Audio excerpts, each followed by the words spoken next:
24 তারিখ তো পুরো প্যাকটা বিয়ের শিডিউল ছিল। সেদিনকে আমারও এক মামার বিয়ে ছিল। যাই হোক, আমি চলে গিয়েছিলাম দুপুরবেলাতে স্নান টান করে। সকাল থেকে আমি একদমই যাইনি। খাওয়া দাওয়া করে কয়েকটা জিনিস কিনে ফ্লাওয়ার নিয়ে বাড়ি এসেই মাকে ফার্স্টে রেডি করতে বসে দিই এবং আমিও রেডি হয়ে নিই। রেডি হতে হতে দেরি হয়ে যায়।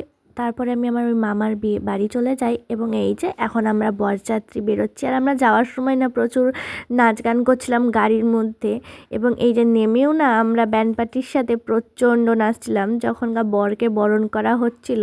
যাই হোক, বরকে বরণ পর্ব শেষ করেই না এই এক মজার কাণ্ড। কনে যাত্রীরা ঢুকতে দেবে না নাকি তারা দরজায় ধরেছে, আর আমরাও সেই ঠেলে ঠুলে ঢুকবো। তারপরে আর কি প্যাকেট নিয়েই ফুচকা, কফি, পকোড়া সমস্ত কিছু খেয়ে নিই এবং লাস্টে যাই বউ দেখতে। বউয়ের কাছে তো বড্ড ভিড় ছিল তখন। আমরা না প্রচুর মজা করি এখানে, সবার ক্যাপচার করিনি। আর এই যে খেতে বসে পড়ি, আর মেনুর ভিডিওটা আলাদা করে দেব।